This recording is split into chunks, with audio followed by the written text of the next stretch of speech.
당신을 괴롭히는 투자 고민 저희와 함께 산뜻하게 날려보도록 하겠습니다. 이번 주 한 주도 시작이 됐습니다. 아침엔 투자 허잼이고요. 네, 안녕하세요. 홍선혜입니다. 주말 잘 보내셨어요, 영우 씨? 왜 이렇게 빨리 지나가요? 주말은 너무 빠르죠. 네.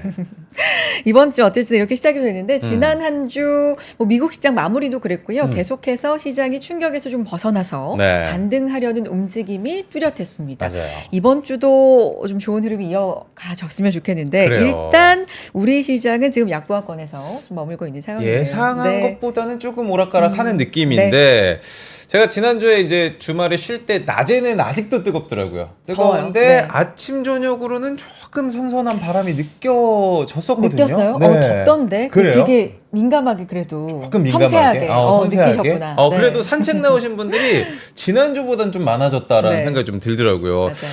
맞아요. 이번 주 주식시장도 선선한 순풍으로 시작했으면 좋겠는데 월요일부터 오락가락합니다. 시장 분석과 함께 오늘도 역시나 여러분들의 고민 상담 시작을 해보도록 하겠습니다. 오늘도 우리 아침엔 투자를 위해서 NH투자증권의 두 분 모셔보도록 하겠습니다. 두 분 반갑습니다. 어서 오세요. 안녕하세요. 안녕하세요. 반갑습니다. 반갑습니다. 네. 먼저 우리 나정원 연구원님부터 인사 한번 부탁드려보도록 하겠습니다. 네, 안녕하세요. 저는 NH투자증권 리서치센터 투자전략부에서 국내 시황 파트를 맡고 있는 나정환 연구원이라고 합니다. 안녕하세요. 반갑습니다. 반갑습니다. 네. 국내 시황 전문가시죠? 뭐 오랫동안 보호하긴 했는데 네. 전문가라고 하기에는 오늘 시황도 굉장히 헷갈리거든요. 저희가 그렇죠. 많이 좀 최근에 물어보도록 하겠습니다. 네네네. 네. 기대하겠고요. 정주환 어드바이저님. 네, 안녕하세요. NH투자증권 프리미어블루 삼성동 이센터 정주환 어드바이저입니다. 반갑습니다. 이미 업계에서는 스타 어드바이저로 유명하다고 저희가 들었는데 그래요? PR 시대니까. 아, 네. 아무래도 시장이 오르든 네. 떨어지든 고객분들과 많은 대화를 하려고 노력을 아. 하거든요. 그렇다 보니까 뭐 이런 것들이 결국 신뢰를 쌓게 되고 좋은 결과로까지 이어지게 된 것 같습니다. 조금만 덧붙여 드리자면 네. 과장 이하급 전국 실적 1등이시죠. 실적 1등이요? 그러면은 곧 부장님이라고 부르겠네요. 저희가. 아유, 당황하셨어요. 너무 당황을 했네요. 저는 그냥 막 합니다. 네. 근데 팩트잖아요. 오늘 쉽지 않네요. 기대하겠습니다. 근데 뭐 네. 사실 우리 연구원님도 나정원 연구원님도 뭐 전국 1등 느낌이시잖아요. 느낌만 가져가겠습니다. 느낌만 가지고. 아니, 느낌이 중요해요. 네, 중요합니다. 본격적인 상담 시작에 앞서서 시장을 보고 듣고 분석하는 코너죠. 아침엔 포인트 바로 여러분과 함께 달려가 보도록 하겠습니다. 오늘은 우리 나정원 연구원님 함께 이 시장 포인트 준비하고 계시는데 저도 굉장히 궁금한 시장이에요. 이 AI가 도대체 내 눈앞에는 보이지 않는데 사람들은 왜 이렇게 AI 하는지 그래서 이 거품이 꼈다. 아니다. 아직 뭐 올라갈 곳이 많이 남아있다. 이 부분에 대해서 제가 궁금한 것들을 오늘 좀 다 물어보려고 하고 재훈 있습니다. 씨뿐만 아니라 시장이 다 궁금해하는 사항일 거예요. 그래요. AI. 어디까지 가는지, 네. 계속 가는지, 끝은 어딘지, 실체가 뭔지, 뭐 피부에 와닿는 건 아직 없는데 말씀하신 것처럼 여러 맞아요. 가지가 진짜 궁금하실 텐데 한번 아침엔 포인트로 시작해 보겠습니다. 네. 지난주 증시가 전 세계가 작년 11월 이후에 9개월 만에 최고의 일주일을 보냈다. 최고의 한 최고의 한 주였어요. 주였다. 네. 이런 얘기를 많이 하시던데 사실 지금 미국에서 공개되고 있는 경제 지표가 생각보다 좀 좋게 많이 좋아요. 나왔거든요. 네. 그래서 최근 시장 흐름이 미국 시장의 영향을 많이 받았다. 네. 저는 그렇게 좀 생각을 하는데 어떻게 보고 계십니까?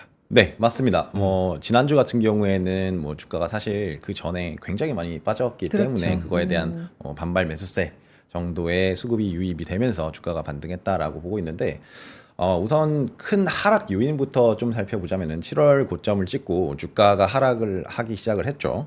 근데 그런 요인들의 명확한 그 트리거 포인트 자체는 경기 침체에 대한 네. 우려였죠. 근데 그 전에도 계속 불확실성한 요인들이 굉장히 많았어요.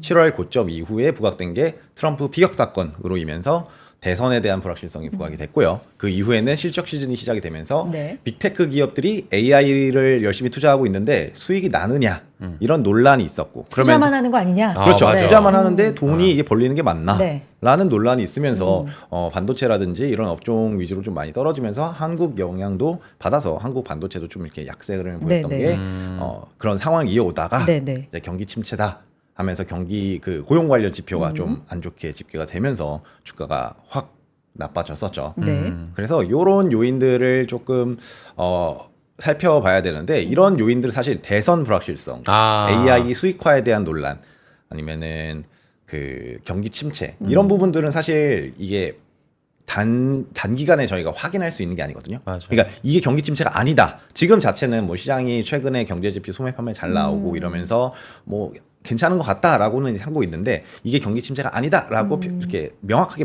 말할 수 있는 거는 조금 나중 돼봐야 알거든요. 네. 그리고 마찬가지로 AI 수익화 이것도 마찬가지입니다. 지금 뭐 실적 자체야 AI 기업들이 잘 나오고 있습니다. 가이던스가 조금 시장 눈높이에 못 맞춰서 조금 주가는 하락하는 이런 모습도 보였는데 이런 것도 결국에는 사실 AI 수익화 자체가 좀 나중에 이게 돈을 잘 번다라는 것도 뭐 내년 가봐야 조금 확인할 수 있는 부분이라서 지금 당장 확인할 수 있는 부분은 아니거든요. 그래서 이런 불확실성 때문에 지금은 주가 자체의 흐름 자체는 이번 주에도 명확하게 이렇게 우상향하는 흐름을 보일 거다라고 말씀을 드리고 싶지는 않아요. 어느 정도 이런 불확실성에 대한 해소돼야지만 좀 주가 자체가 다시 상승 모멘텀을 받을 수 있고요. 이러한 불확실성 요인들 중에서 그나마 가장 빨리 확인할 수 있는 게 대선입니다. 그렇죠. 대선은 이제 11월 초에 결과가 나오면 이제 대선 불확실성은 해소되는 거기 때문에 그거를 기점 이후에는 그래도 어느 정도 불확실성이 해소되면서 11월 이후 뭐 12월 그때 가면은 좀 주가가 다시 상승 탄력을 받을 수 있다라고 저희는 말씀드리고 있고 그 전까지는 이런 불확실성 요소이 확인이 좀 되지 않기 때문에 약간은 박스권 뭐 예전처럼 막 2,800, 2,700 그 정도 레벨까지는 아니겠지만 지금 2,600 후반대죠. 맞아요. 거기에서 이제 흔들리고 있는데 이런 2,600 뭐 2,800 요 사이 구간에서 조금 이렇게 박스권 흐름을 보이지 않을까라고 저희는 조금 전망을 하고 있어요. 한국 증시 박스피 이 이야기는 언제쯤 탈피할 수 있을지 참. 빨리 이제 언박싱을 좀 했으면 좋겠다. 언박싱 박스에서 이렇게 나왔으면 연다. 좋겠어요. 그러니까요. 모두의 바람이기도 한데 경기 침체라는 것도 좀 지나고 봐야 뭐 예를 들면 지나고 봤더니 두 분기 이상 역성장을 했다라든지 뭐 이런 기준이 있듯이 네. 수익화 같은 경우도 AI도 좀 시간이 필요하다. 맞아요. 근데 지나고 봐야 좀 알 수 있다. 지금 같은 경우는 그런데 어쨌든 투자를 하는 구간임에는 좀 분명한 것 같은데요. 이제 금리 인하 얘기로 좀 넘어가 볼까요? 금리 인하가 확실하긴 한 것 같아요. 다들 그러더라고요. 그죠? 맞아요. 네. 네. 9월부터 네. 거의 기정사실화가 되어 있는데 이게 네. 25bp인지 50bp인지 그리고 그 폭에 따라서 시장이 받아들이는 게 어떨지 이 부분에서는 좀 이견이 있는 것 같습니다. 어떻게 보세요, 연구원님은? 우선 저희 네. 하우스의 의견을 조금 말씀드리자면은 저희는 9월 25bp 인하 그리고 12월 25bp 인하 해서 두 번 정도 베이비 스텝 인하를 단행할 것이다라고 네. 전망을 하고 있고요. 어. 말씀 주신 것처럼 사실 어느 정도의 그 금리 인하 폭을 가져가는지 이거 굉장히 중요한 것 같은데 네. 저희가 계속해서 자료를 통해서 말씀드리는 거는 금리 인하의 종류에는 크게 보면 세 가지가 있습니다. 이게 경기 침체다. 뭐 2008년이나 코로나 때부터 경기가 확 나빠지면은 이거는 금리 인하를 대폭 단행하면서 조금 경기 침체에 대응하는 그런 유형 경기 침체 대응형 이게 첫 번째가 있겠고 두 번째로는 보험성 금리 인하가 있습니다. 금리가 높은 건 아닌데 혹시 경기가 침체할 수도 있으니까 금리를 조금 내려서 대응을 하겠다라는 유형의 그 인슈어런스 컷 이런 게 있고요. 마지막으로는 정상화 차원에서 지금은 금리가 너무 높으니까 긴축 기조를 너무 오랫동안 가져갔으니까 이걸 조금만 내려서 그냥 정상적인 수준의 금리를 맞추겠다라는 이 어저스먼트 컷 이렇게 세 가지가 있는데 저희가 지금 보고 있는 이 시나리오 세 가지 중에서 마지막 거를 좀 예상을 하고 있어요. 네. 지금 자체는 뭐 다들 아시겠지만 물가 상승률 자체는 그래도 좀 안정화가 되었죠. 이제 문제는 고용 이런 부분인데 고용 부분도 막 급격하게 이게 냉각되는 그런 수준은 아니기 때문에 이게 뭐 경기 침체를 우려할 정도는 아니다. 그냥 높은 금리를 조금 정상화하는 차원에서 내리겠다라고 저희는 전망을 하고 있고 과거에 이렇게 금리가 정상화 차원에서 뭐 25bp 인하하는 케이스를 여러 번 살펴보면은 대체로 이거는 주식시장에서 긍정적으로 받아들였거든요. 95년도에도 그랬었고 네. 2019년에는 약간 인슈어런스 컷 느낌이 강한 했지만 그때도 금리 자체를 그냥 소폭 인하하면서 조금 초기에는 약간 주가가 조정을 받긴 했는데 결국에는 이걸 긍정적으로 받아들여서 이렇게 올라가는 모습을 보였기 때문에 이게 경기 침체 대응형이 아니다라는 것만 저희가 좀 알고 가시면은 이런 금리 인하 자체가 막 50bp, 뭐 75bp 이런 식으로 막 뚝뚝뚝 떨어지기 위해서 경기를 지켜야겠다 이런 게 아니기 때문에 저희는 시장에서 좀 긍정적으로 받아들일 거다. 50bp가 아니고 25bp면은 긍정적으로 받아들일 거다라고 저희는 좀 말씀을 드리고 있습니다. 우리 연구원님과 아침엔 포인트 지금 시장 상황 좀 보고 있는데 네. 여러분 또 생방송이다 보니까 저희가 투자 고민 상담소 네네. 아니겠습니까?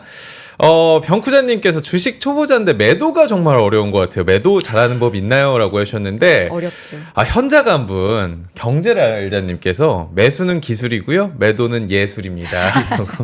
저희가 조금 이따가 2부에 네. 어차피 여러분들의 투자에 대한 고민을 함께 이야기하는 시간에 이런 매수 잘하는 법을 제가 또 두 분께 여쭤보도록 하겠습니다. 매수 잘하는 법, 매도 잘하는 법. 매도 잘하는 법, 매수 잘하는 법. 네. 둘 다 물어봐야죠. 그러니까요. 네. 사기만 하고 팔지를 못하면 큰일 나죠. 내 얘기가 사는 건 어떤 때도 그냥 사면 선배님, 되는데. 내 얘기만 해. 아니 우리 얘기입니다. 그러니까요. 너나 우리. 네. 네. 시장이 여전히 저희가 AI 이야기를 하면서 시작을 네, 했는데 맞아요. 저도 마찬가지고 왜 AI 그럴까? 그러다 보니까 AI 거품 너무 많이 꼈다. 빠질 때 저거 빠지는 거 봐. 라고 하면서 근데 오르는 거 보면은 역시 AI지 하면서 오르는 것도 심상치가 않고 그렇죠. 네. 예. 이 AI 주도주 논란에 대해서 어떤 생각 가지고 계세요? 일단 주도주 논란이 나오게 된 거는 그거였죠. 결국에는 아까 말씀드린 것처럼 AI 수익화 네. 이건 논란. 이 세콰이어 캐피탈이라고 하는 회사에서 AI에 대한 투자는 계속 빅테크들이 계속 단행하고 있지만 수익화는 생각보다 되고 있는 것 같지 않다라는 보고서를 나타내면서 AI 수익화 논란이 나타났죠. 그러면서 사실 연초 이후로 많이 올랐던 AI 관련 기업들, 대표적으로 반도체 기업들이죠. 이런 기업들의 주가가 좀 조정을 받으면서 주도주가 이제 바뀌는 거 아니냐라는 논란이 생겼었는데 저는 지금으로서는 그렇지 않다고 생각을 해요. 조금 이따가 장표를 통해서 말씀을 드릴 거긴 한데 지금 자체는 AI 산업이 지금 하드웨어 쪽으로, 그러니까 B2B 하드웨어 쪽으로 많이 발전하는 그런 시점이거든요. 기업의 투자하는 인프라를. 그렇죠. 네. 맞아요. 그래서 대표적인 기업이 엔비디아입니다. 네. 뭐 이제 빅테크 기업들도 AI를 개발하기 위해서는 네. 데이터 센터를 증설을 하고 그거를 통해서 AI 모델을 훈련시켜야 되기 때문에 네. 그런 기업들 위주로 투자가 많이 진행이 되고 있고 네. 그렇기 때문에 그런 관련 기업들에서 주가도 좀 이렇게 오르는 모습을 보이는 상황이기 때문에 지금 주도주가 이제 바뀔 거다 이렇게 단정짓기는 조금 이른 시점이 아닌가라고 생각을 하고 있어요. 그러니까 이런 논란이 나온 것 자체가 많이 올랐기 때문이잖아요. 맞아. 굉장히 AI 주도로 해서 시장이 어려울 거라고 예상이 되던 때도 거의 뭐 소위 조금 속된 말로 멱살 잡고 이렇게 그렇죠. 캐리한다. 그러니까 하드 캐리를 했던 게 있기 때문에 네. 논란도 사실은 생겼던 거고 과거에 네. 뭐 시스코 시스템즈나 네. 국내로 보자면 새로운 기술이었나요? 뭐 어. 이런 것들이 이제 닷컴 버블 이런 것들이 무너지던 때 기억이 있기 때문에 그렇죠. 이런 것도 좀 논란이 걱정이 있지 않았나 싶은데 맞아요. 네. 그래서 제가 좀 장표를 보면서 말씀을 좋습니다. 드리고 싶은데 네. 이 PPT 화면을 보시면은 네. 여기가 이제 1990년대부터 30년대까지 나스닥 지수를 차트를 그려놓은 거고요. 이때 당시에 올랐던 그런 주도 업종을 다시 표시를 해놨습니다. 네. 근데 초반에 아시겠지만 인터넷 인프라 하드웨어, 방금 말씀 주신 시스코 시스템즈 같은 경우에도 네. 사실 인터넷 뭐 모뎀이라든지 라우터라든지 이런 하드웨어 쪽, 인프라 하드웨어 쪽을 설치하는 그런 기업이었죠. 그래서 그런 관련된 인터넷 인프라 하드웨어, 그러니까 인프라가 어느 정도 구축이 되어야지만 저희가 인터넷을 사용할 수 있잖아요. 그렇죠. 모뎀이 없는데 인터넷을 사용할 수가 없으니까 이런 모뎀들을 설치해주고 인터넷 그 라인들을 깔아주는 이런 기업들이 많이 올랐던 시점이 초반. 네. 그리고 지금으로 따지자면 이제 현 상황이죠. AI를 사용하고 싶은데 AI를 사용하려면은 훈련을 시키려면 뭐가 필요합니까?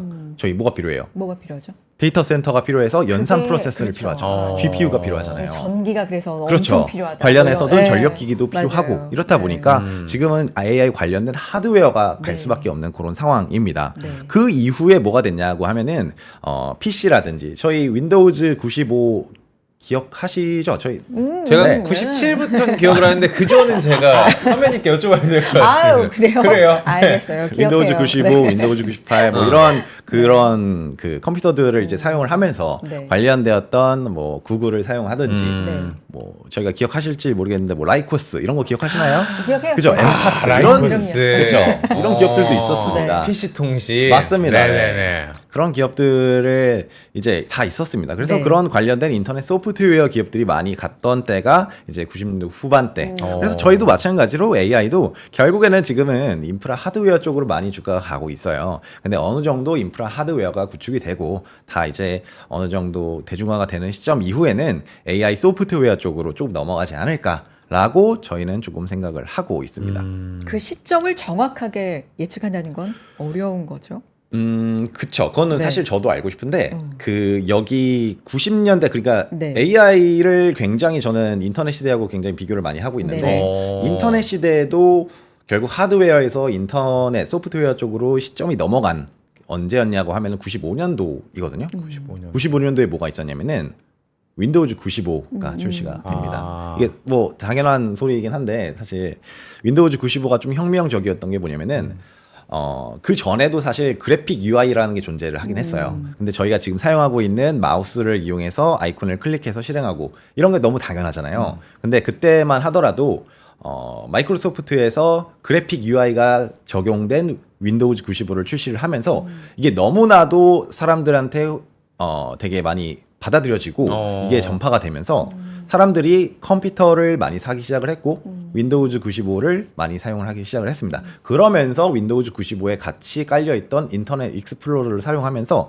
인터넷이 확산되는 계기로 작용을 해요. 아, 그걸 사용하면서. 맞습니다. 그때부터 보면은 차트를 보면은 그때부터 조금 차트를 보여드릴까요? 여기 그러니까 실제 우리가 사용을 해야 되는 것 같아요. 맞아요. 이게 듣고 보면. 맞아요. 네. 제가 차트가 어디에 있는데 네. 아, 여기- 자료 워낙 많이 갖고 와 주셔서 찾는데도 조금 맞아요. 시간이. 여기 보시면은 네. 인터넷 사용 비중 1990년대 있는데 네. 94년도, 95년도인데 여기서부터 한 자리였는데 이제 96년부터 이렇게 와, 쭉 이렇게 올라가는 급상승을 맞아요. 하네요. 그때부터 이렇게 쭉 올라가는 네.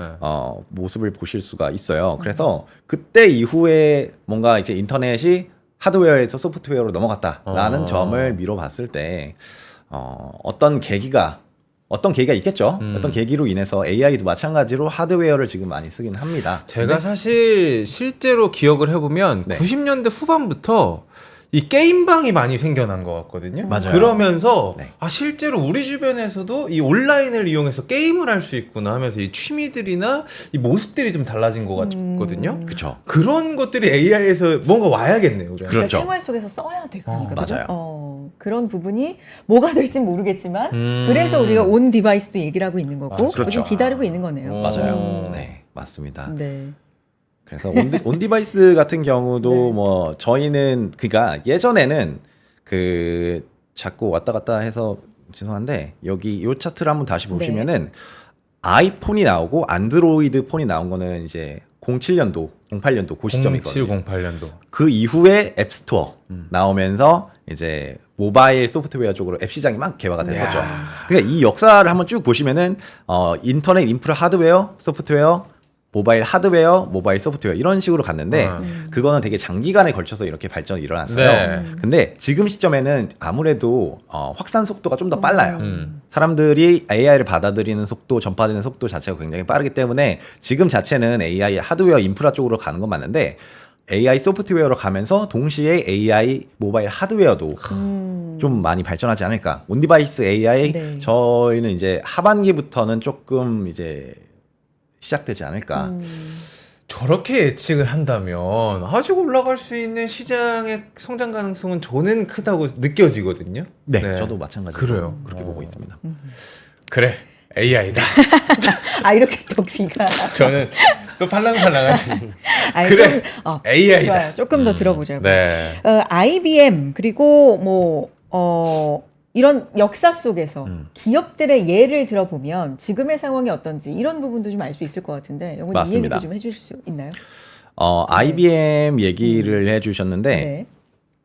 아까 뭐 라이코스도 말씀드렸다시피 라이코스 지금 저희 아무도 안 쓰잖아요. 그때 당시에는 진짜 굉장히 약간 역사 속으로. 맞아요. 역사 네. 속으로 이제 사라진 그런 기업인데 90년대에 굉장히 엄청난 뭔가 이렇게 대기업이었는데 지금은 조금 기업을 잘 안 하고 사람들이 주목을 안 하는 그런 기업들 대표적인 게 뭐 IBM이 있습니다. 그래서 그 차트 장표를 잠깐 보시면은 90년대 초반에는 사실 IBM이 IT 업종 중에서는 시가총액이 1위였어요. 네. 보시다시피 1위였는데 90년대 중반으로 가면서 이렇게 좀 이렇게 내려가기 시작을 하더니 90년대 후반에 가서는 인텔, 마이크로소프트한테 밀리고 2000년대 초반에는 이제 시스코 시스템즈한테까지 밀려서 굉장히 이렇게 떨어지는 모습을 네. 보였던 게 이 IBM의 역사였다라고 보고 있는데 네.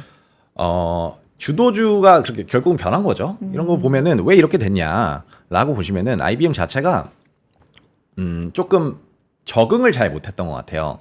여기에서 말씀드린 게 마이크로소프트하고 인텔이 급부상을 했는데 이런 기업들을 살펴보면은 저희가 일반적으로 쓰고 있는 컴퓨터 있잖아요. 아까 90년대 후반에 컴퓨터 많이 하셨다고 네. 하는데 네. 그런 컴퓨터에 보면은 사실 CPU는 우리 모두 다 인텔의 펜티엄 기억하시나요? 펜티엄 3. 그럼요. 그쵸. 그거 펜티엄 3. 사달라고 엄청 쫄랐습니다. 그렇죠, 진짜. 맞아요. 예. 다 펜티엄을 쓰고 있고 다 인텔 거잖아요. 그리고 마이크로소프트 윈도우즈 이외의 운영체제를 혹시 아시는 게 있나요?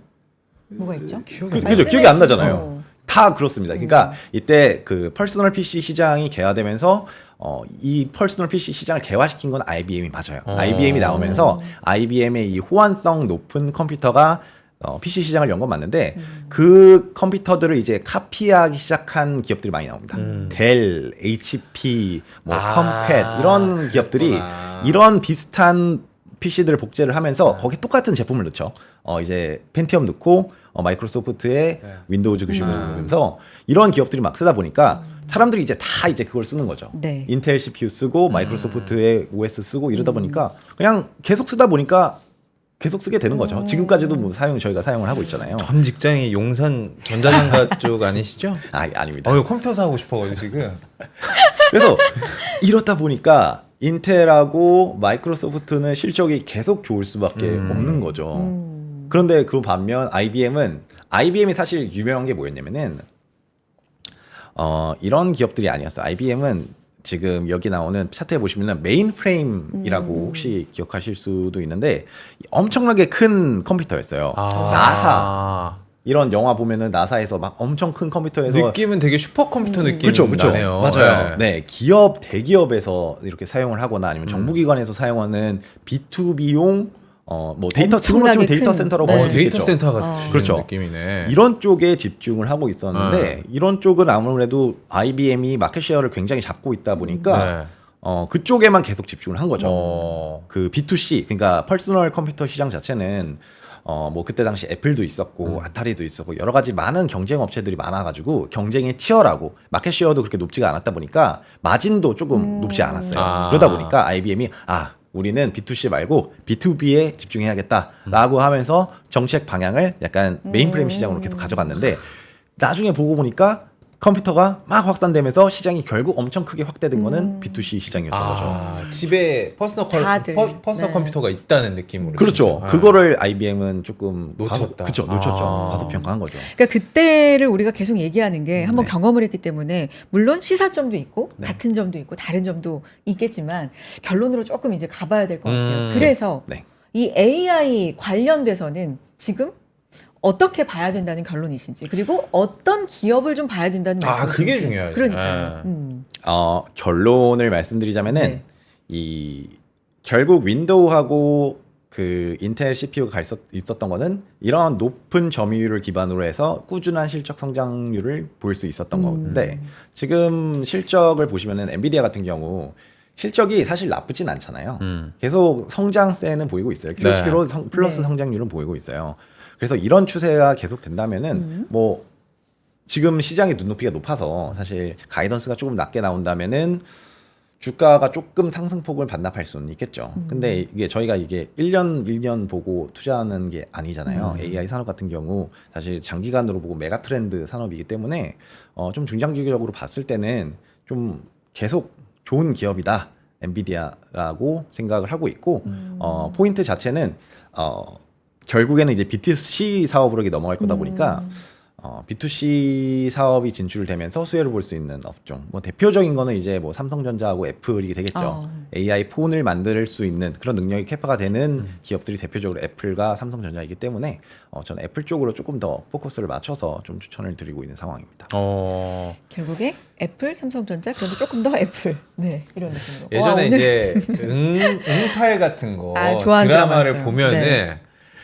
핸드폰 시장에 대해서 얘기를 할 때 아우 집집마다 전화기 다 있는데 그 무거운 걸 왜 들고 다녀 이랬는데 그런 게 있었나? 아우 지금은 네. 뭐 안 들고 다니는 사람이 그렇죠. 없잖아. 집 전화기가 오히려 없어진 시대가 되고 정말 이 시대의 흐름을 잘 읽어야 투자의 어떤 성투 할 수 있는 거 아니겠습니까? 오늘 재민 씨가 시간 여행, 추억 여행도 많이 하시네요. 지금 미래를 보면서. 저만 빼고 저도 그렇지만 삼복 컴퓨터 옛날에 집에 있었으면 부자였다고 하시고 마크님께서 마이 뷰티풀 엔젤님께서 집에 486 컴퓨터부터 썼던 것 같다라고 저와 함께 또 과거로 잠깐 돌아갔다 오신 분들이 계십니다. 제이엘님도 AI 너무 편하긴 하다고 이제 음. 없으면 불편하다고. 제이엘님은 어떤 AI를 구체적으로 좀 쓰고 계실까요? 뭐 챗 GPT 이런 거 말씀하시는 걸까요? 어떤 실제로 근데 부분일까요? 원고 쓰시는 작가님들도 많이 쓰시죠. 이제 엄청 자료 이용을 조사라든지. 하신다고 하더라고요. 네.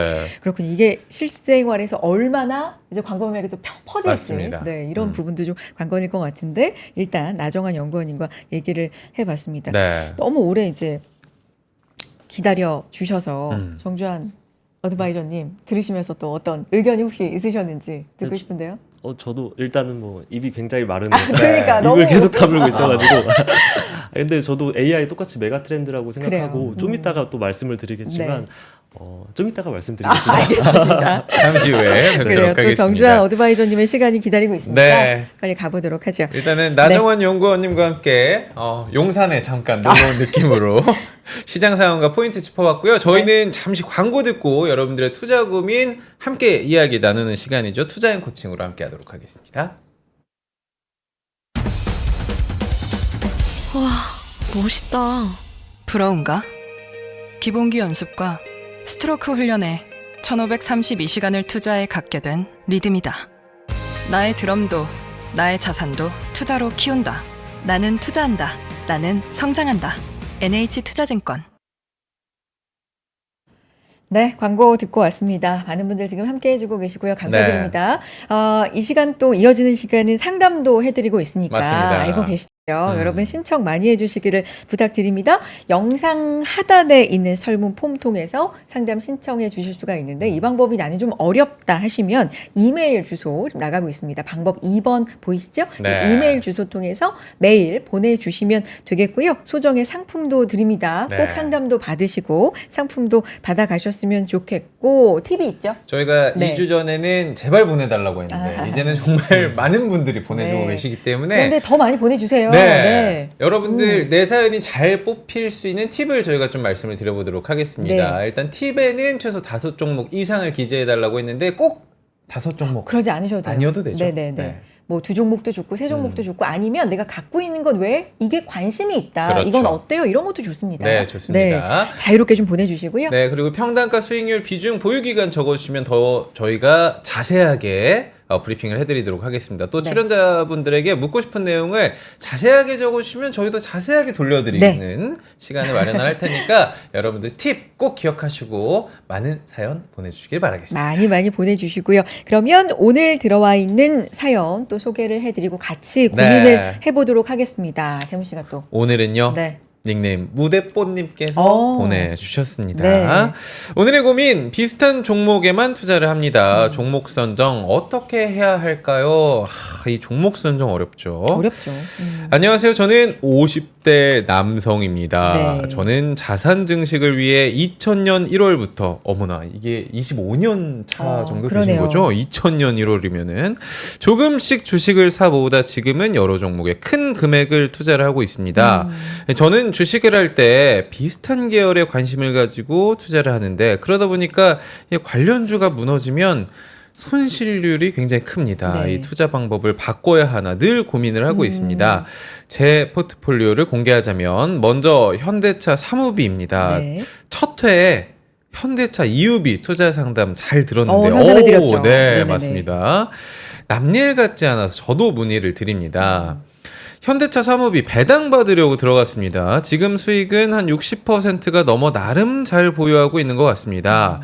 배당주는 지금 투자하는 게 가장 빠른 투자라는 이야기를 듣고 투자를 했고요. 지금은 수익권에 들어와 있어도 더 오르지 않을까 하는 생각에 쉽게 이익 실현을 못하고 있습니다. 이 정리 타이밍 언제로 잡으면 좋을까요? 네. 다음 보유 종목은 삼성전기입니다. 삼성전기는 16만 9천 원에 매수를 했고요. 3년 정도 보유를 하고 있습니다. 리포트를 보니까 목표 주가 상향되기도 하고 전망은 나쁘지 않다고 하는데 손실이 좀 있다 보니까 계속 보유해야 할지 궁금해집니다. 마지막 종목은 삼성 SDS입니다. 이 포트폴리오를 정리하다 보니 저는 삼성그룹주에 관심이 좀 많은 것 같더라고요. 삼성 SDS 17만 6천 원에 매수를 했고요. 삼성전기보다 조금 더 큰 손실을 보고 있는 상황입니다. 최근 보니까 생성형 AI 성과가 좀 기대가 되고 2분기 실적도 견조하다고 봤습니다. 이렇게 낙관적인 전망이 나오다 보니까 쉽게 매도를 못하겠습니다. 손실이 크더라도 계속 보유하고 기다려도 될까요? 라고 해주셨고요. 일단 제가 가진 종목 이 정도입니다. 근데 다른 투자 고민이 또 있습니다. 네네네. 최근 기사를 보니까 채권 이야기가 좀 많이 나오더라고요. 이 채권으로 주식 손실 만회할 수 있을까요? 사실 채권에 채자도 모르는데 이 기사를 보니까 브라질 채권이 그렇게 좋다고 관심이 가더라고요. 브라질 채권, 근데 사실 정확하게 뭔가요? 이 해외 상품이다 보니까 당연히 이자와 세금 나오겠죠? 이 환율도 중요하다고 하는데 도대체 모르니까 이거 어떻게 네네. 접근해야 될지 감이 안 잡힙니다. 저희 종목 선정 방식과 채권에 대한 조언까지 부탁드려 보겠습니다. 네. 라고 보내주셨습니다. 무대포님 일단 사연 보내주셔서 진심으로 감사드리고 함께 네. 좀 고민해 보도록 하겠습니다. 사실 지금까지 저희 이제 사연 보내주시고 상담을 해드린 사연 중에서 수익률이 이렇게 막 84% 이런 거 정말 저희 처음으로. 그간 받은 것 중에 성적표가 가장 네. 좋습니다. 왜냐하면 네. 보통은 이제 손실이 좀 크신 분들이 고민도 맞아요. 조금 더 크실 수도 네. 있기 때문에 이제 많이 보내주시는데 어쨌든 나름 좀 잘 하고 계신데 네. 또 수익이 나면 나는 대로 이것도 고민입니다. 왜냐면 네. 아까 저희가 실시간 채팅에서도 궁금해하셨는데 매도도 중요한데 그렇죠. 이거 언제 팔아야 나한테 가장 좋은 건지를 굉장히 헷갈리는 분들이 많다고 그러니까 하시더라고요. 매수도 중요한데 네. 매도도 더 어렵고 맞아요. 중요하죠. 네. 이런 부분도 함께 좀 살펴보도록 하겠습니다. 일단 어드바이저님 전반적으로 포트폴리오는 어떻게 보셨어요? 네, 일단 뭐 수익률 말씀 주신 것처럼 네. 굉장히 훌륭하시고요. 물론 이제 투자자 성향에 따라 그 포트폴리오 구성군이 달라지겠지만 종목들 보면 뭐 삼성그룹주들 되게 많고 이런 것들은 어쨌든 굉장히 엄청 공격적인 성향까지는 아니다라고 생각하고 있고 게다가 현재 연령대가 50대라고 말씀을 해주셨는데 50대면 앞으로 이제 은퇴 시기를 또 고민해야 하는 시기잖아요. 그렇기 때문에 조금씩 이 안정적인 자산군의 비중을 늘려가 보시는 건 어떨까라는 생각이 듭니다. 그리고 여러 종목에 큰 금액을 넣으셨다고 말씀 주셨는데 만약에 포트폴리오 전략을 조금 바꿔보자면 개별 주식 비중을 소폭 줄이시고 뭐 랩이라든지 뭐 펀드라든지 이런 대체 상품으로 투자를 하시거나 아니면 국내 채권이나 뭐 해외 채권의 비중을 늘려보시면은 아무래도 안정적인 뭐 이자도 들어올 거고 또 나중에 금리가 인하되면 채권 가격 올라가면서 그 매매 차익까지 실현하실 수 있기 때문에 그렇게 염두해 주시는 것도 좋을 것 같습니다. 그리고 오늘, 뭐 네. 마지막으로 또 이제 좋은 점을 또 말씀을 네. 드려보자면 배당주를 일부 편입하신 점 사실 또 포트폴리오 막상 까놓고 보면 배당주 없는 분들이 굉장히 많아요. 근데 이렇게 현대차 뭐 배당주 이렇게 놔두신 점도 좋고 또 시총이 높고 산업적으로 이슈가 될 만한 기업들 잘 담아두신 거 아주 잘 하고 계신 것 같습니다. 네, 그렇군요. 전반적으로 괜찮지만 조금 더 이제 은퇴도 고려하실 시기가 서서히 오니까 이런 부분에 대한 말씀도 해주셨고 개인적으로는 이제 2000년 1월부터 시작을 하신 거잖아요. 굉장히 오래되셨죠? 그러니까 네. 지금 한 24년, 25년 동안 만약에 주식을 쭉 하신 거면 그 사이에 얼마나 그 파고 그러니까 힘든 일. 10년 동안에도 우리가 이런 그러니까. 웨이브를 겪는데 지금 어. 25년 차 투자자셔가지고 진짜. 아 이런 분들도 지금 사실 저희 실시간 채팅 이 분위기가 사뭇 다릅니다. 부럽다 점점점도 있고요 지금. 잘하시는 분 같다. 저런 이런, 분도 네. 고민이 있구나 이런 분들도 지금 올려주고 계시는데 그럼에도 불구하고 우리 무대뽀님의 사연 고민을 우리가 정리해볼까요? 한 번에 정리를 한번 해드리도록 하겠습니다. 네. 화면으로 함께 만나보도록 하겠습니다. 크게 한 첫 네 가지. 번째, 네. 현대차 사무비부터 이야기를 좀 해주셨는데 비슷한 종목만 관심이 갑니다. 종목 선정 어떻게 해야 할까요? 네. 라는 큰 고민 주제를 네. 던져주셨고요. 세부적으로 살펴보자면 현대차 사무비 더 오를까봐 못 팔겠습니다. 계속 보유할까요? 삼성전기, 온디바이스 AI, 또 유리기판 기대감, 주가 오를 수 있을까요? 삼성 SDS. 전망 나쁘지 않은데 주가는 왜 이럴까요? 그리고 너도 나도 지금 들어가야 된다는 채권. 브라질 채권 뭔지도 잘 모르겠고요. 채권은 어떻게 접근해야 할까요? 라는 질문 보내주셨습니다. 첫 번째부터 좀 해결을 해드려 볼까요? 네. 현대차 사무비. 뭐 무대포님도 언급해 주셨는데 저희가 첫 번째였나요? 해드린 거 맞아요. 있잖아요. 네, EUB, 현대차 EUB에 대한 이야기를 해드렸는데 네. 그 고민도 들으셨다고 맞아요. 저희 사연에 네. 써주셨습니다. 이제 사무비 갖고 계신 건데 수익률은 좋습니다. 네. 이제는 이렇게 되면은 더 갖고 있을까? 매도는 언제 해야 되지? 아니면 향후에 어떤 또 운용 전략이 있을까? 이런 게 궁금하실 수도 있을 것 같고요. 어떠십니까? 네, 물론 이제 개인분마다 다 네네. 다르겠지만 저는 개인적으로는 뭐 플러스 20에서 마이너스 20을 이제 수익 그러니까 익절 혹은 손절 구간으로 보고 있고요. 아, 네. 하지만 요거는 배당주다 보니까 느낌이 조금 다르고 접근도 다르게 가져가야 하셔야 할 것 같습니다. 네. 이제 현대차는 뭐 실적이라든지 뭐 정책이라든지 당연히 좋은 회사라는 건 모든 분들이 다 알고 계실 거고 굉장히 저평가되어 있는 주식 중 하나이기 때문에 상승 가능성 굉장히 높게 보고 있습니다. 최근에 그 현대차그룹 그 주주 환원한 트렌드에서 보셨다시피 현대차가 점진적으로 이제 주주 환원을 확대해 나갈 거기 때문에 이 또한 주가 상승을 견인해 갈 거고요. 그리고 이번 컨퍼런스 콜에서 그 인도법인 IPO 성사를 기대한다고 네. 밝혔어요. 그러면서 이제 IPO 추진 배경으로 그 글로벌 4위 규모로 성장한 그 인도 증시의 성장성을 부각했는데요. 인도 증시가 대표적으로 높은 경제 성장성에 대한 그 신뢰를 기반으로 이제 고밸류 형성에 성공한 시장인데요. 네. 현대차 인도법인 IPO 그 추진의 목적이 보이죠. 네네. 아무래도. 네, 아무래도 이제 궁극적으로는 현대차 밸류에이션 저평가를 해소할 거고 또 기업 가치를 제고하는 데 있지 않을까 싶습니다. 네. 이러한 이유들 때문에 상승 여력 당연히 충분히 보이고 수익도 나셨으니까 이렇게 배당 뭐 연에 한 5, 6%씩 이제 꾸준히 받으시면서 계속적으로 지켜보시면 좋을 것 같습니다. 그러면 이대로 그냥 좀 가지고 있어 네, 볼까요? 홀드입니다. 네네, 맞습니다. 아 그래요. 이렇게 매도를 하고 났는데 이게 더 오를 때.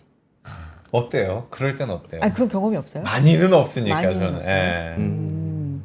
저는 뭐 팔지도 못하고 어. 사지도 못하는 지금 상황이어가지고 일단 저는 관망세거든요. 그러니까 요즘에. 잃지 않았는데도 음. 잃지 않았는데도 내가 팔았는데 나도 수익을 어느 정도 음. 봤는데도 팔았어. 근데 더 올라요. 그러면 왠지 내 돈이 아니었음에도 불구하고 그치. 잃은 느낌이 맞아.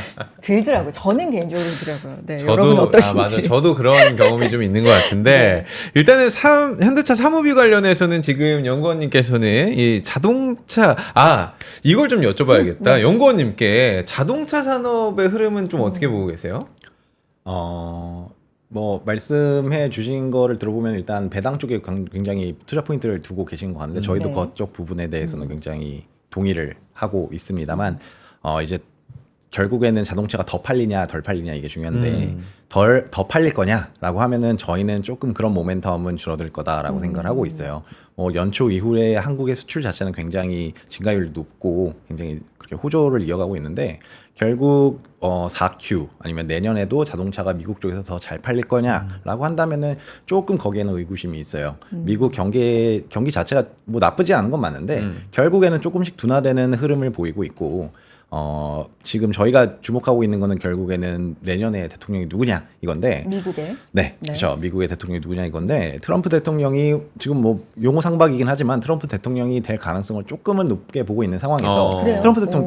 트럼프 대통령이 결국에는 그러니까 미국의 이런 자동차 산업을 보호하려는 그런 경향이 강하잖아요. 근데 갑자기 한국에 있는 현대차가 들어온다. 그러면은 트럼프 대통령이 현대차를 좋아할까요? 아니면은 미국에 있는 포드를 더 좋아할까요? 미국 차를 좋아하겠죠. 미국을 좋아하겠죠. 네. 그러니까 미국과 경쟁해야 된다라는 관점에서 봤을 때는 뭐 현대차가 더 잘 팔릴 거다라고 보는 거는 조금 어렵지 않을까라고 생각을 하고 있습니다. 그래서 현대차 같은 경우 배당주, 그러니까 주주환원 관점에서 봤을 때 저희는 좋게 보고 있습니다만 이게 뭐 실적이 더 잘 나올 거다라고 보기에는 조금은 어렵지 않을까라고 생각합니다. 어떤 뭐 대선도 선거도 항상 어떤 뭐 변수는 있게 마련이지만 맞아요. 이번 미국 대선 같은 경우는 유난히 또 그런 게 많고 그러니까 어느 네. 한쪽으로 쏠리질 않고 있는 상황이어가지고 더 지지율 어려운 것 같은 같아요. 경우도 좀 네. 박빙을 계속 보이고 있기 때문에 어떻게 보면 주식시장 입장에서는 좀 불확실성도 맞아요. 계속해서 좀 있지 않나라는 생각도 드네요. 다음 종목 한번 넘어가 볼까요? 다음 종목은 삼성전기입니다. 네. 사실 이 하반기 온디바이스 AI 관련해서 수혜를 볼 것이다라는 뭐 분석들도 많고 네. 시선들이 많은데 삼성전기는 어떤 전략으로 우리가 다가가야 할까요? 지금 14만 5천 원대인데 지금 사신 금액은 16만 9천 원입니다. 원대니까 이제 손실 어느 정도는 보고 계신 건데 글쎄요 어떻게 보면 좋을까요? 네, 손실을 어느 정도 보고 계신데 네네. 이걸 굳이 선절할 필요는 없다라고 아, 생각이 그래요? 들고요. 일단 나정환 연구원님께서 아까 말씀해 네네네. 주셨다시피 하반기부터는 이제 AI 사이클이 좀 더 돌 거예요. 본격화될 거고 이제 AI가 촉발한 그 고성능 수요를 기반으로 수요 확대 가능성이 대두되고 있는데요. 네. 실제 그 스마트폰 출하량 증가에 따라서 이 스마트폰에 탑재된 그 온 디바이스 AI 관련해서 수혜를 많이 볼 거고 또 삼성전기가 이 온 디바이스 AI 말고 그 차세대 기판인 유리 기판, 이 네. 유리 기판을 2026년도에 양산하는 것을 목표로 하고 있습니다. 이 유리 기판은 그 유기 소재로 이루어진 그 기존 기판과는 다르게 이 유리 기판은 이제 내열성도 우수하고 이제 전력 효율을 증대시킨 기판이라고 보시면 되는데요. 아무래도 앞으로 계속 고성능 기술이 부각될 거잖아요. 그러면서 이제 좀 더 고성능적인 그 기판도 중요해질 텐데 이 유리 기판이 그걸 잘 충당할 수 있기 때문에 이 삼성전기에 대한 그 기대감도 점점 올라가고 있습니다. 그래서 뭐 AI 뭐 가속기량 추가 배출 전망이라든지 뭐 유리 기판 기대감까지 형성되고 있어서 여전히 삼성전기 투자 매력도가 높다고 생각하고 있습니다. 반도체 MLCC 쪽도 하지 않나요? 맞습니다. 네네. 네. 이런 그런 부분도 좀 네, 맞습니다. 유리하나요? 그런 점도 지금 네. 되게 영향을 끼치고 있는데 이런 복합적인 이유들 다 합쳐가지고 삼성전기 아주 잘 나갈 거라고 저희는 보고 있습니다. 그런데 지금 이제 고민하시는 부분이 3년 보유를 하셨잖아요. 네. 3년 보유를 하셨는데 수익률이 이제 13% 마이너스다 보니까 마이너스 13%. 이제 유리하다면 요즘에서 네. 무드포님은 조금 더 왜냐하면 지금 비중을 보니까 현금 비중도 어느 정도 가지고 계실 수도 있겠다라는 생각이 들어서 요거를 그러면 뭐 더 투입할 정도는 아닙니까? 그냥 보유 정도? 네, 요거를 더 투입하기에는 시간이 좀 더 걸릴 수 있으니까 차라리 더 투입하기보다는 뭐 현금을 갖고 계시다면 좀 이따가 말씀드릴 다른 상품으로 투자해 보시는 것도 좋을 것 같고 조금 이따 또 나옵니까? 네, 그 상품 제가 좀 이따가 다시 말씀드리도록 알겠습니다. 하겠습니다. 기대가 계속 높아지는 계속해서 지금. 정정 네. 어드바이저님은 조금 있다가 어. 뒤에 이런 기대감을 계속해서 이제 분명감 좋은 보는 거. 시청자들이 안 빠지기 위해서 좋습니다. 오늘 와. 지금 안 빠지는지 한번 보도록 그런 하겠습니다. 전략까지 네. 감사합니다. 네, 다음 볼까요? 네, 네. 마지막 종목 삼성 SDS 일단 보도록 하겠습니다. 네. 상반기 매출이 전년 대비 하락하긴 했어요. 1.1% 하락하긴 했는데 수익성이 다소 개선된 모습을 지금 보이고 있습니다. 전망이 어떤지 일단 그리고 오늘 무대뽀님께서는 수익권에 들어올 때까지 좀 보유를 해도 괜찮을까요? 라는 그 질문을 주셨기 때문에 어떻게 보고 계실까요? 삼성 SDS는 삼성 전기랑은 조금 다르게 접근을 하고 싶은데 네. 일단은 뭐 AI 사이클 본격화되면서 당연히 뭐 SDS도 그 계열사 중심으로 이제 생성형 AI 이런 서비스가 확대될 전망이고 또 안정적인 실적까지 뒷받침해줄 예정이에요. 그래서 2분기 보면은 이번에 매출액이 YOY 2% 증가했고 영업이익도 7% 증가하면서 이 시장의 컨센서스 충족시켰는데 사실 문제는 이 시장 컨센서스를 크게 상회하는 이벤트가 아닌 이상 이렇게 무거운 종목들은 이제 투자자들의 마음을 사로잡기가 힘들다는 점인데요. 그래서 상승 모멘텀도 아무래도 쉽게 나오지 않고 있는 모습입니다. 그래서 아까 말씀드렸던 뭐 자산 비중의 리밸런싱이라든지 뭐 업그레이딩을 통해서 요거는 비중을 조금 줄이시고 채권 같은 상품으로 조금 옮겨가시는 건 어떨까 하고 생각하고 있습니다. 마침 또 뒤에 채권에 대한 궁금증도 맞아요. 남겨주셨기 때문에 이 오. 부분 좀 자세하게 살펴보도록 하고 나정환 연구원님도 이제 삼성전기, 삼성 SDS 지금 보셨는데 네. 어떠세요? 이 두 종목 산업적인 측면에서 한번 말씀해 주신다면요. 삼성 전기부터 네. 말씀드리자면은 일단 온디바이스 AI에 대한 수혜주가 맞고 이게 수익화가 되려면은 결국에는 뭐 핸드폰이 잘 팔려야죠. 근데 본격적으로 AI 휴대폰이 나온 거는 뭐 조금 없다라고 생각을 해요. 뭐 삼성전자에서 당연히 뭐 AI 핸드폰 우리 S24 네네네. 내놨다라고 말씀하시는데 생성형 AI가 탑재된 건 아니거든요. 그래서 애플이 이번 하반기 이제 9월달에 10월달에 시리가 AI를 탑재해서 그걸로 모든 걸 이렇게 핸드폰을 조정할 수 있는 그런 AI 핸드폰을 출시하게 된다면은 거기서부터 조금 더 모멘텀이 생기지 않을까라고 생각을 합니다. 그래서 그런 것도 필요하고 이게 사실 AI가 휴대폰에만 적용될 수 있는 건 아니고 뭐 자동차가 될 수도 있고 아니면 홈 디바이스라든지 그런 쪽에 전 영역에 이렇게 적용이 될 수 있기 때문에 그런 AI가 조금 더 대중화되는 시점에서 뭐 삼성 전기 쪽 이거는 사실 온디바이스 AI가 확산될수록 더 수혜를 보는 그런 기업이기 때문에 그런 시점까지는 조금 더 시간이 걸릴 수 있겠다라고 말씀을 드리고 싶고요. 두 번째는 그 SDS. SDS. 요거는 사실 장표 조금만 보여주시면 네. 좋겠는데 제가 앞서 말씀드렸던 게 뭐냐면 B2B 하드웨어에서 소프트웨어로 결국엔 넘어간다고 말씀드렸잖아요. 이 대표적인 기업 중이 뭐 당연히 클라우드 부분도 B2B 소프트웨어이긴 한데 AI ERP 기업입니다. 삼성 SDS 역시 마찬가지로 이런 이 산업에 속하는 그런 기업인데 지금 여기 옆에 장표를 보시면은 하드웨어 조금 많이 올라갔죠. 엔비디아 데이터 센터 매출 증가율 자체는 굉장히 높아졌고 뭐 AWS 그러니까 클라우드 기업 부분도 조금씩 오르기 시작했어요. 근데 세일즈포스라든지 서비스나우라든지 이런 부분은 올라가야 되는데 아직은 조금 이렇게 매출 성장률이 이렇게 높아지지는 못하고 있습니다.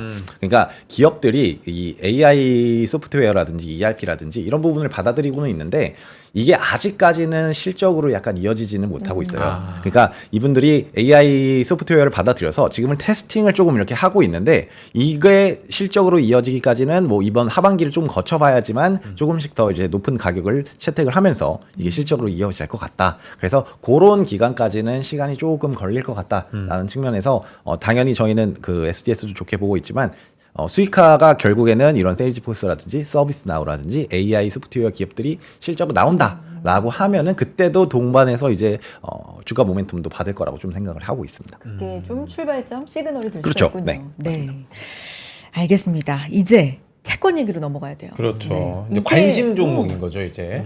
관심 어떤 관심 네. 분야. 일단 오늘의 핵심 질문일 수도 있는데 종목 상담도 중요하지만 일단 여기 손실을 좀 채권으로 만회하고 싶다. 그런데 이렇게 주식 투자를 오래 20년 이상 하셨지만 표현으로는 채권의 치읓도 모른다. 전혀 모르겠다. 특히 브라질 채권 뭐 이런 거 어떻게 하는 네. 거냐. 뭐 이런 이제 궁금증이시거든요. 일단 기초부터 채권이 기초부터. 뭔지 뭐 이런 정말 거부터 좀 들어가 볼까요? 궁금합니다. 네. 네, 그럼 아주 기초부터 네, 말씀을 네. 드리자면 네. 채권이라고 하는 것은 어떤 기업이라든지 뭐 정부라든지 발행하는 주체가 있을 거잖아요. 그 발행하는 주체한테 돈을 맡겨놓는 거예요. 돈을 맡겨두고 이자를 꼬박꼬박 나한테 줘. 그리고 만기일 날 나한테 원금을 줘. 라고 하는 게 채권입니다. 요거까지는 대부분 아실 텐데 네.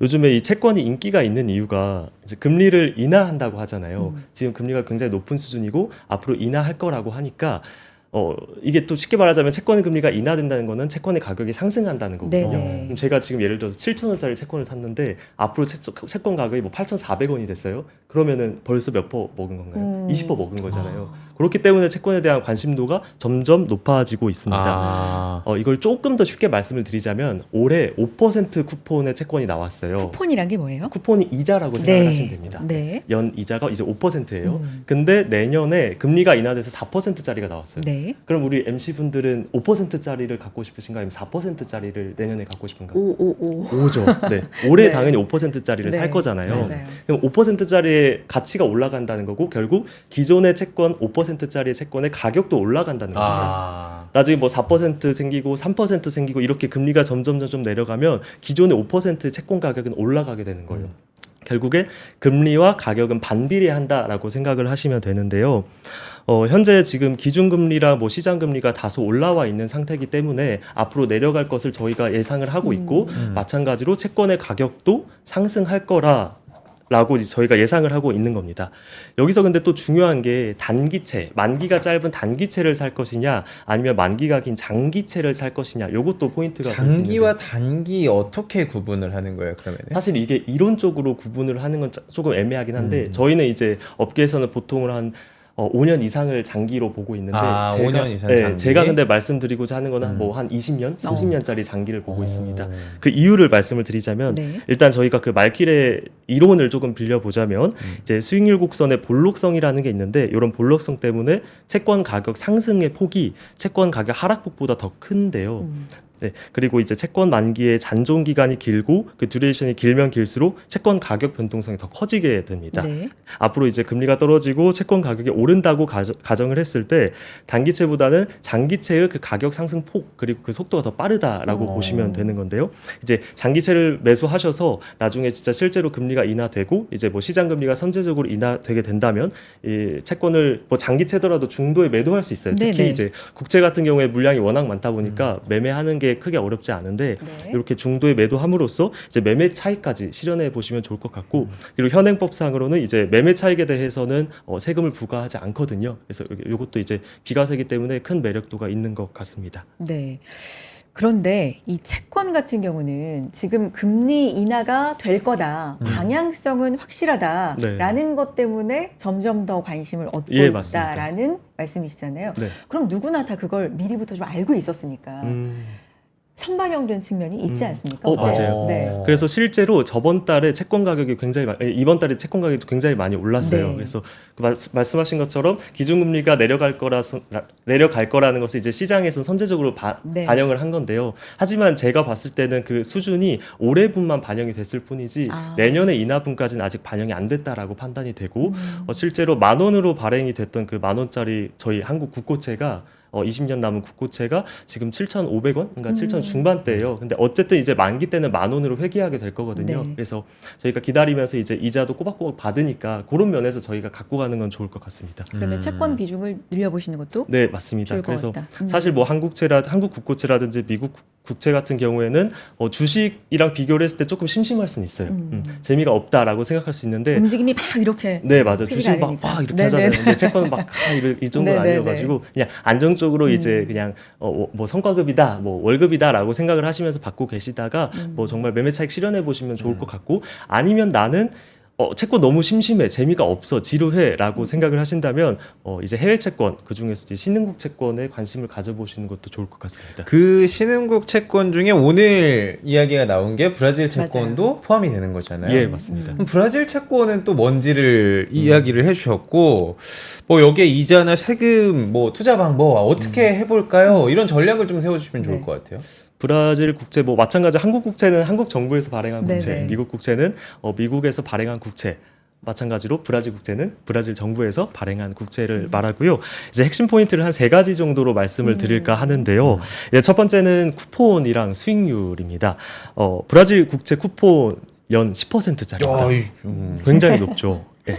근데 뭐 물론 네. 이제 장점이 있는 만큼 단점도 있기 마련이지만 네네네. 일단은 쿠폰이 연 10%로 투자 금액에 대해서 매년 10%씩 받아가신다라고 보시면 되는데 보통은 1월에 5% 그리고 7월에 5% 이렇게 반기 단위로 지급되는 쿠폰의 채권입니다. 네. 굉장히 매력적인 게 분명하고 채권의 가격도 뭐 일반 국채랑 다를 바 없이 똑같이 많이 떨어져 있는 상태입니다. 그래서 물론 이제 브라질 정부가 다른 뭐 미국이라든지 한국보다 더 빨리 금리 인하를 시작하긴 했지만 아직도 여전히 금리 인하에 대한 스페이스가 남아 있기 때문에 네. 계속적으로 인하를 할 것도 맞고 그만큼 이제 채권의 가격도 올라간다라고 보고 있습니다.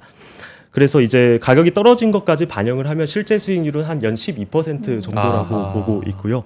두 번째로 말씀드리고 싶은 건 세금입니다. 세금 사실 예민한 부분이라고 저는 생각해요. 사실 일반 투자자도 그렇고 거액 자산가 분들도 그렇고 세금 굉장히 예민한 문제라고 생각을 하는데 일단 한국이랑 브라질 간 조세 협약을 맺었어요. 그래서 한국에서 이제 브라질 국채 투자하는 모든 분들한테 이제 비과세 혜택을 주겠다. 라고 공표를 했는데 그래서 브라질 국채에서 발생하는 이자 소득에 대해서는 과세가 되지 않습니다. 네. 저희가 뭐 흔히 투자하는 뭐 예금이라든지 적금이라든지 펀드 뭐 ELS 등등등 금융 상품에 대해서는 뭐 이자 소득 아니면 뭐 배당 소득에 대해서 15.4% 개인 과세가 부과가 되는데 이 브라질 국채에서 발생하는 그 이자 소득에 대해서 15.4% 전혀 부과가 되지 않는 비과세 큰 장점이 있거든요. 그리고 종합 최고과세 같은 경우에는 48.5% 약 50% 가량의 세금이 부과가 됐는데 이런 것들도 이제 세금을 내지 않기 때문에 반이 이제 반으로 낼 세금을 이제 안 내는 거죠. 네네네. 그러니까 돈 거액자산가 분들한테도 굉장히 유리하다라고 생각하고 있습니다. 네. 그리고 마지막으로 세 번째가 가장 중요한 포인트인데 이제 환율입니다. 사실 브라질 국채 뭐 쿠폰 많이 주고 뭐 가격 싸고 너무 좋지 않냐, 네. 뭐 세금도 안 내고 정말 너무 좋잖아요. 이것만 들었을 때는. 그런데 사실 리스크를 뽑아보자면 이제 해외 채권인 만큼 이제 환율이 가장 큰 리스크라고 볼 수 있는데요. 이제 뭐 브라질의 환율이 이제 헤알이라고 하죠. 헤알화. 그리고 이중 통화기 때문에 이제 달러를 기준 통화를 기준으로 이제 원화를 달러로 바꾸고 달러를 이제 또 헤알로 바꿔가지고 이렇게 거래를 하는 형태라고 보시면 되는데 뭐 재정 상태라든지 뭐 무역 수지라든지 뭐 경상 수지 뭐 농산물 가격 등등등등 모두 확인을 해봐야 되는데 제가 일단 비교 분석을 해봤을 때 2020년 이후 이제 헤알화가 어느 정도 박스권 내에서 움직임을 보이고 있다라고 생각을 하고 있습니다. 개인적으로는 이제 박스권이 한 240원에서 한 270원 정도로 보고 있고요. 지금 오늘 보니까 원헤알이 지금 240원 후반대를 보이고 있더라고요.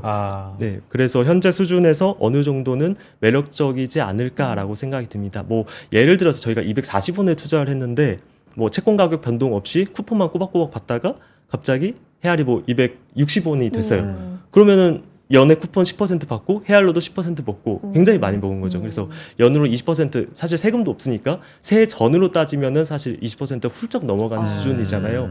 그래서 뭐 주식이 너무 위험한데 채권은 너무 재미가 없어 라고 하시는 분들한테는 조금 더 투자하기에는 괜찮은 상품이지 않을까라는 마음에 소개를 해봤습니다. 분산을 좀 하는 것도 예, 맞습니다. 좋을 것 같다. 네. 이 채권 근데 투자를 안 해보셨으면 채권 뭐 주식처럼 쉽게 사고 팔 수 있는 거야? 이거 자체가 맞아요. 일단 방법 네. 자체가 방법 자체가. 네, 이 부분이 궁금하실 것 같거든요. 사실 뭐 일반적으로 어플 같은 거 뭐 저희 당사 기준으로 네. 말씀을 드리자면 뭐 채권이라고 검색을 하면 뭐 장내 채권, 장외 채권 그리고 외화 채권 뭐 이렇게 세 가지로 크게 나눠집니다.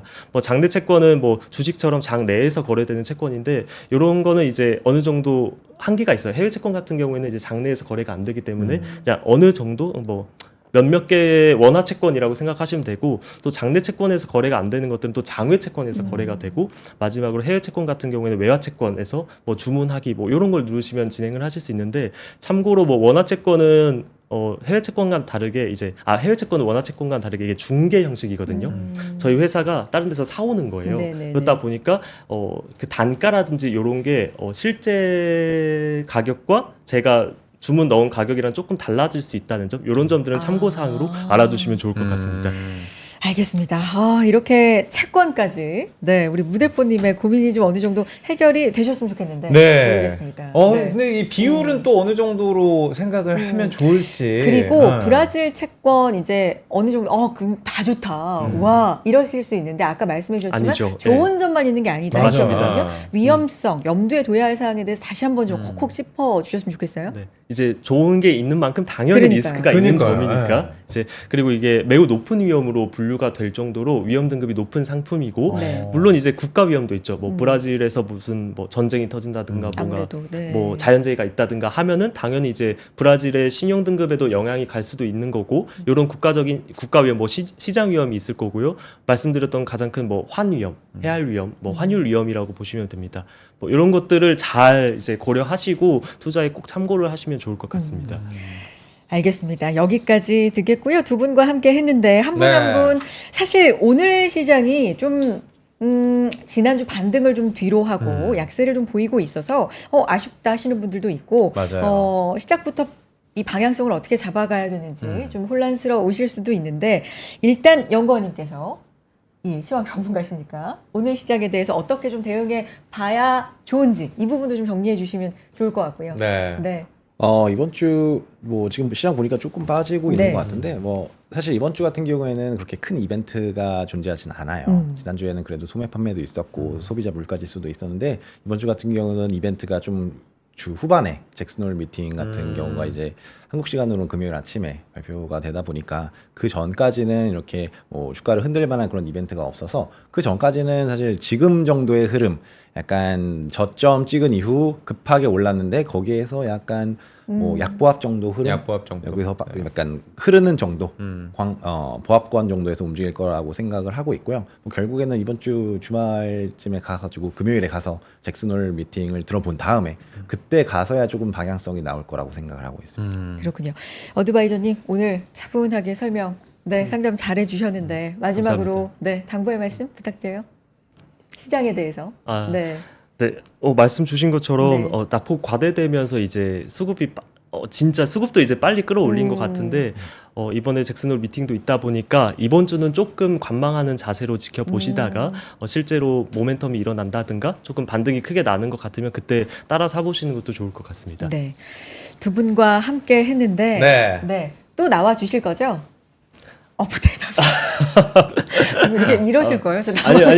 죄송해요. 잡지 않아요 아니, 아니. 지금? 네. 너무 영광입니다. 이렇게 네, 좋은 유튜브 채널에 출연하게 돼가지고. 네. 또 나와 주시고 네, 네. 어드바이저님도 감사합니다. 차분하게 그러니까요. 긴장하셨다고 어. 했는데 차분하게 설명 다 해주셔가지고 굉장히 떨리는데. 네. 아, 목소리 너무 좋으시다고 아. 그런 시청자분들도 있었습니다. 되게 감사한 시청자분이시네요. 연구원님도 저희 영건님 네. 다음에 또 네. 컴퓨터 이야기할 때 좀 알겠습니다. 초대를 하도록 하겠습니다. 거의 오늘 백 어떠셨을까요? 멘트가, 네. 생각보다 좀 이렇게 긴장되지 않고 약간 편안하게 잘해주셨어요. 편안한 네. 분위기여서 저는 굉장히 좋았습니다. 아유 알겠습니다. 말하듯이. 저희도 또 초대하겠습니다. 또 고민 생길 나와주시고. 때 두 네. 분께 연락을 드려보도록 하겠습니다. 알겠습니다. 두 분과 함께했습니다. 고맙습니다. 감사합니다. 감사합니다. 네, 오늘도 시장 포인트 포트폴리오 분석까지 이렇게 함께했네요. 네. 오늘 코스피 사실 오늘 장 초반 때 네. 좀 올라가면서 2,700 가지야를 외치려고 했는데 오늘도 이렇게 오락가락하고 방금 근데 연구원님이 말씀해 주신 것처럼 딱 약보합 느낌으로 계속 왔다 갔다 하면서 또 미국장의 어떤 흐름을 지켜보지 않을까 싶습니다. 네. 이번 주 시장 이렇게 해봤습니다. 이번 주도 매일매일 아침 10시에 여러분과 시장 얘기, 종목 얘기 해볼 예정이니까 네. 상담 신청도 많이 해주시고 또 매일매일 저희와 시장에 대한 고민 함께 나눠주셨으면 좋겠습니다. 내일 아침 인사드릴까요? 네. 함께 해주신 여러분 고맙습니다. 고맙습니다.